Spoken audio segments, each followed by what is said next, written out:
जय श्री महाकाल। हर हर महादेव। दोस्तों, प्यार में क्या आपको धोखा मिला है? क्या अब आपका पार्टनर आपसे बात करना नहीं चाहता? क्या आपका रिश्ता पूरी तरह से टूट गया है? अगर इन सब बातों का जवाब हाँ है तो आपको करना क्या पड़ेगा? आपको सिर्फ सोने के पहले ही ये शब्द बोल देना है और उसका नाम लेकर के बस इतना सा करना है कि भागते हुए आएंगे, दौड़ते हुए आएंगे, गिरते पड़ते आपकी तरफ आपका पार्टनर आएगा। प्यार आप सच मानिए खींचा हुआ चला आएगा। ऐसा कौन सा विश्व का प्राणी है जिसे इस मंत्र के साथ बुलाया जाए और वह आए नहीं? मंत्र सिर्फ 2 शब्दों का है। जानिए पूरा विस्तार से। इसके बारे में आप जानना चाहते हैं तो आप मेरे इस वीडियो पे बने रहें और साथ में चैनल पे पहली बार आए हैं तो चैनल को सब्सक्राइब करना ना भूलें, साथ में बेल आइकन को क्लिक कर लें। बेल आइकन को क्लिक करने के बाद जो ऑल का ऑप्शन आता है उसे भी क्लिक कर लें ताकि आपको इस प्रकार की गुणतम प्राचीन तंत्र मंत्र के संबंध में जानकारी आपको सर्वप्रथम मेरे यूट्यूब वीडियो के माध्यम से आपको प्राप्त होती रहे। इस तरह के उपायों से आपके जीवन में प्यार भरा जाता है। एक प्यार को अपने दूसरे प्यार से मिलवाया जाता है। आपकी लव लाइफ में, आपकी पारिवारिक लाइफ, शादीशुदा जीवन को पूरी तरह से अच्छा और सुव्यवस्थित किया जाता है। इस तरह के उपायों से आपको जीवंत किया जाता है। जोड़ियां आसमान में बनती है ना, उनका रिपेयर सेंटर ही है। अब तक कितने लोग ठीक हो चुके हैं, इसका लाभ उठा चुके हैं। आपको मेरे इस चैनल में बिल्कुल ही सरल, सहज और वास्तविक उपाय बताया जाता है ताकि आप जीत सकें, लाभ उठा सकें, आपका रिश्ता मधुर हो सके, आपके संबंधों में आपकी बात हो सके, जो आप करना चाहते हैं वह 100% हो सके। तो वह सब कुछ आज मैं यहाँ पे बताने जा रहा हूँ। ये 2 शब्द का मंत्र है। उनके नाम के साथ बुलाकर आपको सो जाना है। उसके बाद फिर कुछ मत बोलना। इतना करने से आपके प्यार को, आपके पार्टनर को आना ही पड़ेगा, इसमें कोई संदेह नहीं। मंत्र बहुत अद्भुत, शक्तिशाली मंत्र है और अगर जागृत हो ये मंत्र, अगर आशीर्वाद के साथ युक्त हो, मंत्र वेदोक्त हो, तो देवता, मनुष्य, गंधर्व, नर, नारी, कौन ऐसा है जिस पर इसका प्रभाव नहीं पड़ता हो। मंत्र के प्रभाव को आप ऐसे भी समझ सकते हैं कि जिस प्रकार से आपको गालियों का फर्क पड़ता है। जैसे किसी ने आपको बोला कि मैं आपको पीटूंगा, बहुत जबरदस्त पीटूंगा, लेकिन उसने आपको पीटा नहीं है, सिर्फ उसने बोला है, लेकिन आप उसके शब्दों से इतने प्रभावित हो जाते हैं और रिएक्ट करने लगते हैं। गुस्सा में आप अपना आपा खो देते हैं। मतलब आपके ऊपर उसका जो शब्द है उसका प्रभाव पड़ा, तो जो कहा गया है उसका प्रभाव आपके ऊपर पड़ता है। तो ऐसे ही समझ लीजिए कि इस प्रकार शब्दों का इस्तेमाल करने से या मंत्रों का इस्तेमाल यदि आप करते हैं, उसी प्रकार जिस प्रकार गालियां सुनकर आप रिएक्ट करने लगते हैं या कोई भी और चीजें भी आप सुन लेते हैं तो रिएक्ट करने लगते हैं, आपका दिमाग रिएक्ट करने लगता है, आपकी जबान रिएक्ट करने लगता है। वैसे जब मंत्र का जाप किया जाता है, मंत्र बोला जाता है, तो उसका भी रिएक्शन जिसके लिए आप कर रहे हैं उसके ऊपर होने लगता है। प्रतिक्रिया, क्रिया का प्रतिक्रिया उनके ऊपर होने लगता है और उसका रिजल्ट आपको नजर आता है। इस प्रकार से ये वशीकरण का ये सिस्टम है। आप म्यूजिक सुनते हैं, संगीत सुनते हैं, तो उसका भी आपके दिलो दिमाग में असर होने लगता है। यदि अच्छे हैं, बहुत रोमांटिक है, तो आपका दिमाग या मूड है रोमांटिक हो जाता है। यदि आप मूवी देख रहे हैं, मूवी में बहुत खतरनाक सीन है, तो आपका दिमाग भी उसी प्रकार से रिएक्ट करने लगता है। आप किसी को दुख में देखते हैं मूवी में या सीरियल्स में, तो उसी के हिसाब से आपका दिमाग भी रिएक्ट करने लगता है, उसका प्रभाव आपके मनोमस्तिष्क पर पड़ता है। उसी प्रकार से ध्वनि एक तंत्र है। ध्वनि तंत्र को मंत्र ने अपने अंदर समाहित किया हुआ है।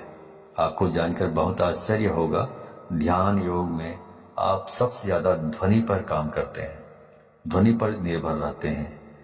जितने भी भूत झाड़ने वाले लोग होते हैं, आप जरा खास तौर से जितने भी परातात्विक काम करते हैं उन पर आप थोड़ा गौर करेंगे तो ये सब ध्वनि पर ही काम करते हैं। इनका जो कॉन्सेप्ट है ध्वनि पर ही निर्भर होता है। ध्वनि बहुत काम करती है, स्वर पर ध्वनि से चलता है, उड़ता है, बैठता है, अपना पहचान बताता है। शेर अपनी जो ध्वनि सुनता है उससे पता चलता है कि तुम्हें कि वह शेर है। उसकी दहाड़ने से मालूम पड़ता है कि वह शेर है। उसकी जो आवाज़ है, वाणी है, ध्वनि है, ये संकेत देता है कि वो शेर है। तो वैसे ही सब काम करती है। जो हमारी 10 इंद्रियां हैं और इसमें जो सबसे महत्वपूर्ण इंद्रिय है वो कान है। आपको जानकर बहुत आश्चर्य होगा, प्रेम के लिए कान से अच्छी इंद्रिय दूसरी कोई नहीं हो सकती। आपके शरीर में सबसे सेंसिटिव, सबसे संवेदनशील हिस्सा कान है और सबसे अजीब हिस्सा भी कान है। पूरे शरीर में सबसे ज्यादा अगर आपको दर्द कम होता है कहीं तो वो आपका कान है। उसके बावजूद भी सबसे ज्यादा सेंसिटिव, संवेदनशील जो कान है वो आपकी बहुत सारी प्रॉब्लम, बहुत सारी जो चीजें हैं उसके लिए बहुत स्पेशल माना जाता है आपके शरीर में। इसलिए एक के बजाय जो इंद्रियां हैं कान 2 रखी गई है। आपके 10 इंद्रियों में कुछ 3-4 इंद्रियां हैं जिनको 2-2 बनाया गया है। भगवान ने सिंगल नहीं रखा है, इनका उपयोग बड़ा है। इसलिए जैसे आंख वैसे ही कान, आपकी 2 नासिका है, इनका भी प्रयोग है। मुंह 2 नहीं है। आपकी हर इंद्री का अपना कुछ न कुछ मतलब है, ऐसा भगवान ने रचा हुआ है। तो उनका उपयोग इतना ज्यादा है कि उसकी वर्किंग इतनी ज्यादा है कि भगवान को उसे 2 बनाना पड़ा, एक नहीं बनाया। दोनों को एक कर रखा है बीच में। इसलिए पति पत्नी भी दोनों एक हो सकते हैं इन चीजों से। जिनके साथ मन मिलता है ऑटोमेटिक स्वतः मन उसकी ओर खींचा चला जाता है। कोई सुंदर चीज दिखे आप खो जाते हो, कुछ अच्छा सुनाई पड़े आपको आकर्षित कर लेता है, कोई सुगंध की चीज आपको अपनी तरफ खींचने लग जाता है। ये सब प्राथमिक इंद्रियां हैं। आप इसी संदर्भ में मैं आपसे बात कर रहा हूं। तो इस प्रकार से 10 इंद्रियों के अलग अलग कार्य हैं। तो इस प्रकार वशीकरण करना है तो आपको सिर्फ एक शब्द बोलना है और सामने वाले के नाम के साथ आपको जोड़कर बोल देना है। तो इस बोल देने मात्र से उसे खींचकर आना ही पड़ेगा आपकी तरफ। इतनी ताकत है इसमें, क्योंकि ये जो मंत्र है ये बहुत ही अद्भुत मंत्र है। ये मंत्र इतने शक्तिशाली है कि यदि आपके ललाट में किस्मत ने दुर्भाग्य की रेखा खींच दी हो तो इस मंत्र से उसको भी मिटाया जा सकता है, दुर्भाग्य को।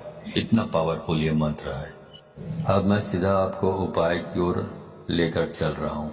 वह शब्द बता रहा हूँ जो शब्द को आप अपने पार्टनर के नाम के साथ बांध कर बोलना है, मतलब जोड़ कर बोलना है और उसे आना ही पड़ेगा। पर करना क्या है, सोने के ठीक पहले बोलना है। उसके बाद में आपको फिर कुछ भी नहीं बोलना है, मौन रहना है।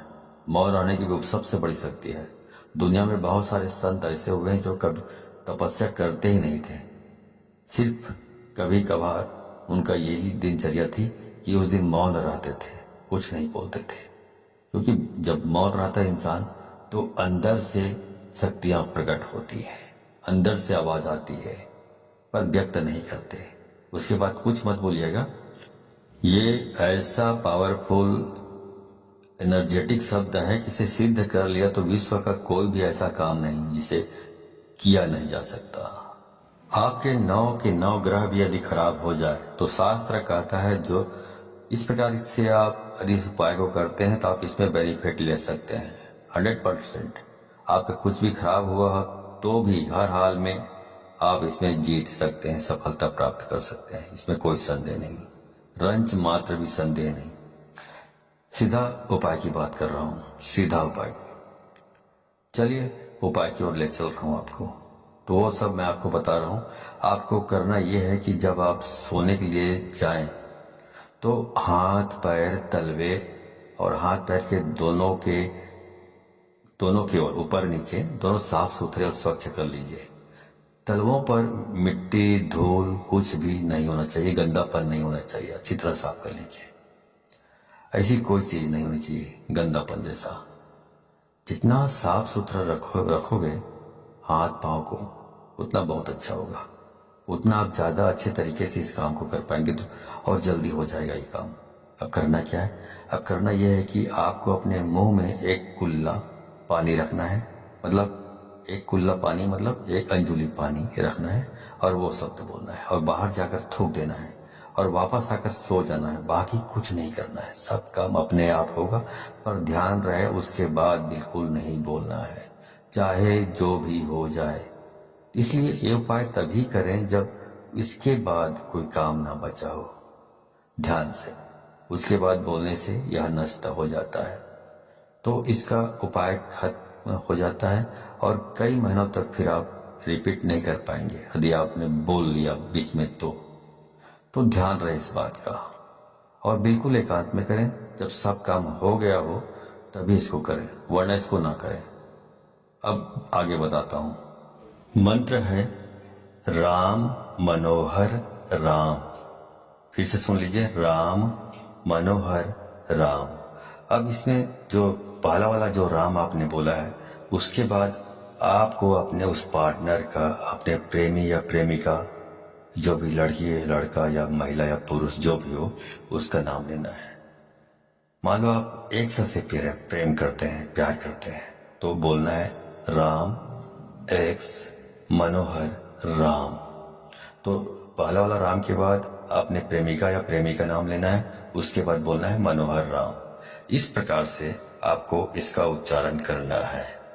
ऐसा आपको सिर्फ 3 बार आपको इसका उच्चारण करना है अपनी जबान से, और कुछ भी करने की जरूरत नहीं। तो ये मंत्र इतना अद्भुत है, इससे इतना बंधन हो जाएगा वशीकरण का। इस उपाय में इतनी आत्मीयता है, इस उपाय में इतना असीम प्रेम है, इस उपाय में फैल हो ही नहीं सकता, असफलता प्राप्त हो ही नहीं सकती, असफल हो सकते नहीं आप। तो इस सर्वश्रेष्ठ उपायों में से एक खास उपाय है, खास तौर से जब रिश्ते, संबंध, प्यार, शादी, वैवाहिक लाइफ, पारिवारिक लाइफ, उसे ठीक करने के लिए पूरे मन से, पूरी श्रद्धा से और पूरे दिल से आप इसको करना है। और इस पानी को बाहर जाकर थूक के फिर आराम से वापस आकर सो जाइए, कुछ मत करिए। उसके बाद जो करना है वह करेगा ऊपर वाला, आप तो विश्राम कीजिए, ठीक है। तो जो काम करना है उसको ऊपर वाले के ऊपर छोड़ दीजिए और पूरी श्रद्धा विश्वास के साथ आपको इसको करना है। जानकारी अच्छी लगी हो तो इस जानकारी को अधिक से अधिक लोगों को शेयर करें, ताकि अधिक से अधिक लोग इस उपाय के बारे में जानकारी प्राप्त करके इसको अमल में लाकर फायदा उठा सके। तो यदि आप इस प्रकार के उपायों में सफलता प्राप्त करना चाहते हैं तो आपको 100% इसको शेयर करना होगा, तभी आपको सफलता प्राप्त होगी। क्योंकि यदि आप दूसरों को शेयर करते हैं तो शक्तियां परख लेती हैं कि आप बहुत सच्चे, स्वच्छ हृदय के आदमी हैं, स्वच्छ दिल के आदमी हैं, जो दूसरों की भी भलाई करना चाहते हैं। तो शक्तियां आपको सहयोग करती है इस प्रकार के उपायों को सफल प्राप्त करने के लिए। लेकिन यदि आप शेयर नहीं करते हैं, खुद तक सीमित रखते हैं ज्ञान को, तो शक्तियां ये भी परख लेती हैं कि आप कपटी स्वभाव के स्वार्थी तत्व हैं, जो अपनी भलाई चाहता है लेकिन दूसरों की भलाई नहीं चाहता। तो शक्तियां भी आपको सहयोग करने से इनकार कर देती है। तो आप अच्छे से अच्छे उपाय करेंगे तो भी आपको सफलता प्राप्त नहीं होगी, ठीक है। तो सफलता प्राप्त करना चाहते हैं तो अधिक से अधिक लोगों को शेयर करें, व्हाट्सएप, फेसबुक एटसेट्रा एटसेट्रा, जहां जहां पर भी हो, ठीक है। तो आज के लिए बस इतना ही, मिलता हूं अगले वीडियो में, तब तक के लिए धन्यवाद। जय श्री महाकाल, हर हर महादेव।